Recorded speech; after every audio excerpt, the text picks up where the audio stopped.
Good morning, fourth class. Today we will start lesson number 11, Origin of Water in EVS. So, आज हम lesson read करेंगे. All the living being need water to survive. मनुष्य जाति को जीवन जीने के लिए पानी की ज़रूरत होती है. It is the basic requirement for survival. और यह जीने का जो है हमारा बेसिक हमारी नीड होती है, रिक्वायरमेंट होती है. It is universal truth that the earth 3/4 surface is covered with water.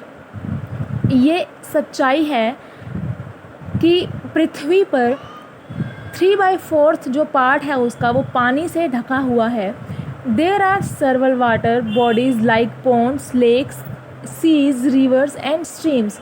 और जिनमें से कि पानी का जो हिस्सा है वो किस किस में पानी होता है. पॉन्ड्स में होता है, तालाब में, झील, लेक्स में, समुद्रों में, सीज में, रिवर नदियों में एंड स्ट्रीम्स में. But it is also a fact that only A small portion of water is available for drinking. और ये भी एक फैक्ट है कि पानी का एक छोटा सा पार्ट, स्मॉल पोर्शन जो है पानी पीने के लिए अवेलेबल है.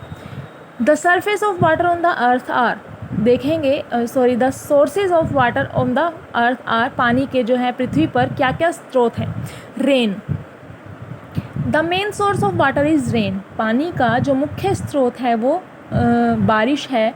The rain water fills lake and ponds beside the river. बारिश का जो पानी है वो नदियों के साथ साथ झीलों में और पॉन्ड्स को भी भर देता है.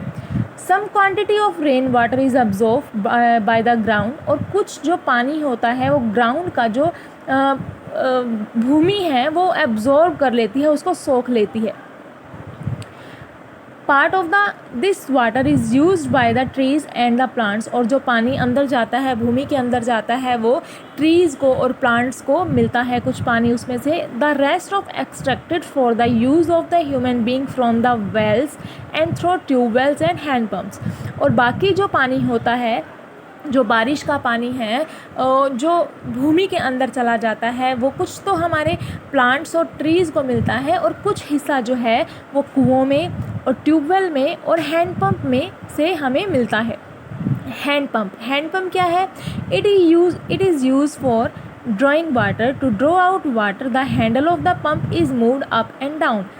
हैंडपम्प, ये देखिए ये हैंडपम्प है. हैंडपम्प जो है इससे पानी को खींचा जाता है. तो ड्रा आउट वाटर, पानी निकालने के लिए इसमें the handle of the pump is moved up and down.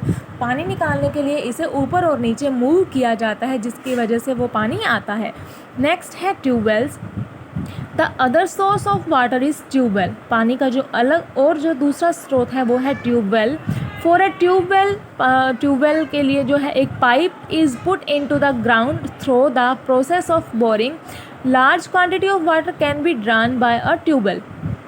Tubewell के लिए ग्राउंड में, भूमि में एक बहुत लंबी पाइप के द्वारा इसे लगाया जाता है और इसके द्वारा लार्ज क्वांटिटी में हम पानी ले सकते हैं. नेक्स्ट है सरफेस वाटर, सतही जल. Rain water fills the tanks and ponds. This is known as a surface water. पानी, बारिश के पानी से टैंक और जो पॉन्ड्स, तालाब होते हैं वो भर जाते हैं. वो क्या है? सतह.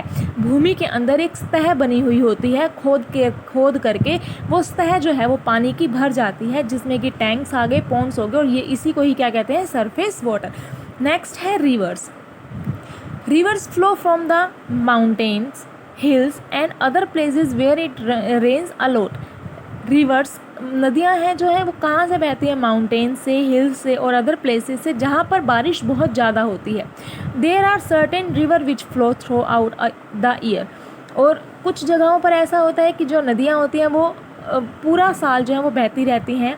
सच river are known as perennial.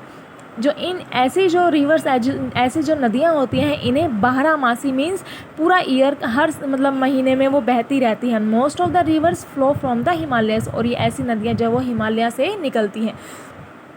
There are certain rivers which flow only during the rainy season. और अब इसमें से कुछ नदियाँ ऐसी होती हैं जो सिर्फ बारिश के पानी में ही बहती हैं. Such rivers are known as rain fed river. और इन रिवर्स को क्या रेन फेड रिवर कहा जाता है?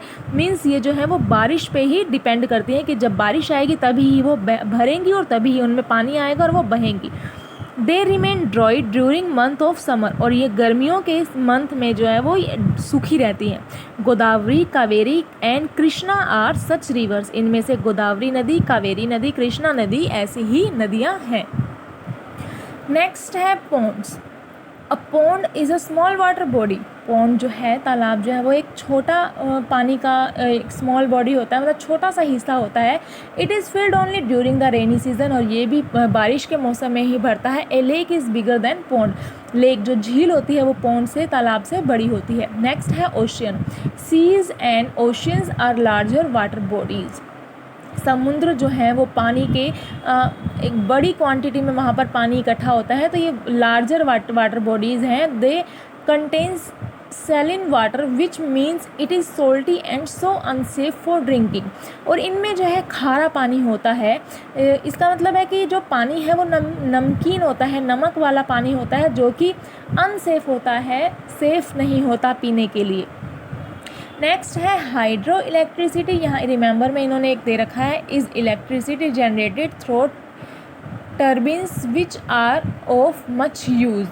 हाइड्रो इलेक्ट्रिसिटी जो है वो इलेक्ट्रिसिटी जनरेट करने के लिए पानी को एक जगह पर इकट्ठा कर दिया जाता है जहाँ से बिजली बनाई जाती है। अब इसके लिए हम पढ़ेंगे dams and reservoirs. In order to have more drinking and pure water, dams and reservoirs are constructed close to the river. यहाँ पर जो है पीने के लिए प्योर वाटर के लिए बांध और रिजर्वर्स होता है जलाशय, मतलब जल के लिए वो जल को इकट्ठा करके उनको एक जगह बनाई जाती है जहाँ पर पानी को इकट्ठा करके रखा जाता है। और ये जो डैम है और ये रिजर्वर्स होते हैं ये नदियों के किनारे बनाए जाते हैं। The purpose of dam is to control the flow of the river water. Dam क्या होते हैं कि नदियों के किनारे, ये देखिए इस तरह से जो नदियों का फ्लो हो जाता है उसे रोकने के लिए बनाए जाते हैं कि पानी जो है उसके आगे ना जाए। The water so preserved is also use to generating electricity. और इन्हें जो डैम्स में और जलाशयों में, रिजर्वर्स में जो पानी होता है उनके द्वारा बिजली, इलेक्ट्रिसिटी को जनरेट किया जाता है। नेक्स्ट है इवेपोरेशन। इवेपोरेशन होता है वाष्पीकरण। The process of changing water into vapour because of heat is known as evaporation. अब पानी को जब ऊष्मा में, मतलब उनको हीट जो बनती है उसके अंदर से जब वो वाष्प निकलते हैं, वेपर निकलते हैं, जो उनकी जो पानी को जब आपने देखा होगा कि अगर आप गर्म करते हैं, उसको आप कवर करके रखते हैं तो उसके अंदर से वो जो हीट निकलती है उसके कारण जो वेपर बनते हैं उससे पानी को चेंज किया जाता है, जिसे इवापोरेशन कहा जाता है। The process of evaporation in useful in, किस किस चीज़ में यूज़फुल होता है? Manufacture of salt from the sea water. Sea water मतलब जो समुद्र का पानी है उससे नमक का निर्माण किया जाता है। Drawing sweat during summer season, और समर सीज़न में ड्राइंग स्वेट मतलब एक स्वेट होता है पसीना, और पसीने के द्वारा, सूखा पसीना जो है उसके द्वारा वो किया जाता है। नेक्स्ट है संघनन, condensation. The process of changing vapour into water is known as condensation. पानी का जो वाष्प के द्वारा पानी को चेंज करने की प्रक्रिया होती है उसे कंडेंसेशन भी कहते हैं। Nature also goes through the process of condensation. Nature, प्रकृति जो है वो भी इसमें प्रकृति के द्वारा भी इसे संघनन को बनाया जाता है। कैसे? एग्जाम्पल देखेंगे, cloud frost, fog and so on. बहुत से हैं जैसे कि बादलों के द्वारा और फोग के द्वारा। देखेंगे कैसे, यहाँ दिया है dew. It is the process of condensation of vapour on cold object like glass, it is known as dew. अब देखिए कि पानी जो ठंडा पानी है, अगर आप किसी ठंडी बोतल को रख देते हैं फ्रिज में से निकाल कर, तो जो उसके बाहर के आप देखेंगे, बोतल के बाहर जो है वो पानी की बूंदें इकट्ठी हो जाती हैं, वो ड्यू जो है वो हो जाती है। और ग्रास पर आप देखेंगे, यहाँ घास पर जब आप देखेंगे कि कुछ सुबह सुबह आप देखते हैं कि वहाँ पर कुछ पानी की बूंदें इकट्ठी हो रखी होती हैं, तो उसे ड्यू बोलते हैं, ठीक है। नेक्स्ट है fog. During winter water vapours condense on the dust particles in the air to form clouds close to the ground, these are known as fog. Fog आपने देखा होगा, सर्दियों के मौसम में फोग पड़ती है, धुंध जो पड़ती है वो क्या होता है कि हमें ऐसा लगता है कि हमारे ग्राउंड के पास, मतलब ज़मीन के पास जो है वो बादल गिर रहे हैं। हाँ, तो इस तरह से जब हवा में वो बादल आ जाते हैं और वो उसमें वो ज़मीन पर ऐसे लगता है कि गिर रहे हैं, तो वो क्या होती है, फोग। नेक्स्ट है snow. The freezing of water vapour in air. अब यहाँ पर हवा में जो पानी की बूंदें होती हैं वो फ्रीज़ करती हैं, जमी हुई होती हैं, विच में क्रिस्टल ऑफ आइज़, जो कि बर्फ़ की तरह चमक, मतलब कि क्रिस्टल, बर्फ़ के जो क्रिस्टल होते हैं उसके रूप में आती है, इज़ नोन एज स्नो, इन्हें स्नो बोलते हैं। Snowfalls takes place mainly on the hill station during winter. सर्दियों के मौसम में हिल स्टेशन पर क्या होता है कि वहाँ पर स्नोफॉल ज़्यादातर होती है।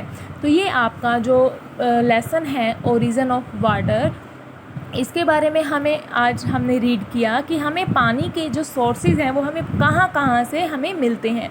तो आपको ये लेसन आप अच्छे से रीड करना है और आपको जो इसके एक्सरसाइज के क्वेश्चंस आपकी बुक में दिए हैं आपने उन्हें सॉल्व करना है। Okay, thank you.